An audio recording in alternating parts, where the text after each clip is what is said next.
Okay, still in volume 3. The other one was a very short story. Didn't very last. Okay, so we're at part 3, story 5, 300 heroes. More and more of the men of Israel found their way to the place where Gideon had raised the standard for the revolt against the Midianites until he had an army of 32,000. That's 32 with 3 zeros behind it. You have too many, the Lord said. Too many? This would hardly be. This was hard for any commander to understand. That's right, the Lord told him. It is too dangerous to fight with so many, lest the people should take the glory of the victories themselves. At the Lord's command, and to everybody's surprise, Gideon said to the crowd of men around, "Whosoever is fearful and afraid, let him return and depart." To Gideon's dismay, he saw his army melt away. 22,000 men were left. "I imagine," he said, "this is impossible, with only 10,000 men left.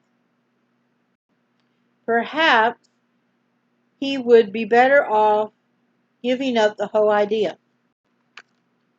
Yeah, it's really true. He only had, 10,000 men? But the Lord said, "Gideon, the people are yet too many." "Still too many? How can that be?" Then the Lord told him to take the 10,000 men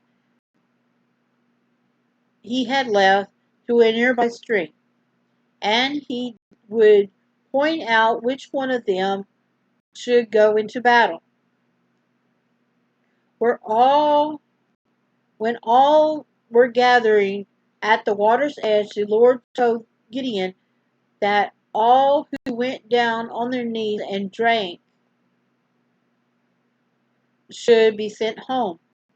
Only those who brought the water to their mouths with their hands and lapped it up as a dog lappeth will remain.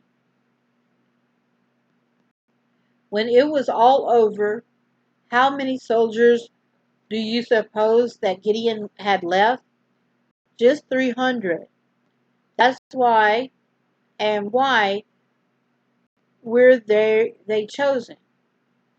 It should be it could be because, unlike all the others, they did not bend their heads to drink, but they kept their eyes on the enemy every movement. They were the only ones who were really eager to fight. Now what to do?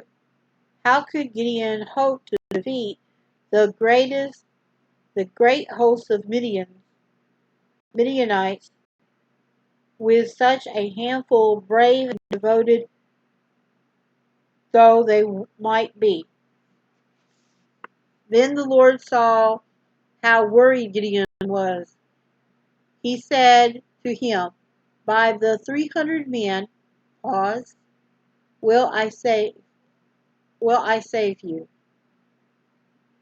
And so it happened. The Lord told Gideon to give each man a trumpet, a torch, and an empty pitcher. At the right moment, the torch was to be lighted and hidden inside the pitcher. Under cover of night, under cover of the darkness, Gideon placed all the men in 3 companies around the camp of the Midianites. Then, in the middle of the night, at the signal from him, each man broke his pitcher, revealing a flaming torch.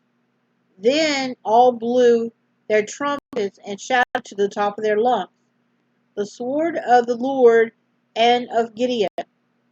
The sleeping Mennonites woke up with a great start, and seeing the torches, heard loud shouts all around them. Presuming that the Israelites were attacking them from all sides, losing their heads, they struck out right and left, killing one another by thousands. The rest fled with the 300 heroes chasing them, faint yet pursuing.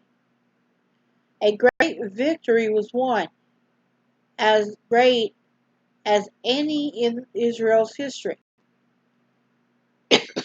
It showed that God is still ready to help his people, able to save them by many or by few. And then, of course, it has a picture of them. It's a two-pager. Got them blowing the trumpets up here at the top, and then them yelling. So this is them blowing the trumpets and the pictures, and them chasing the guy.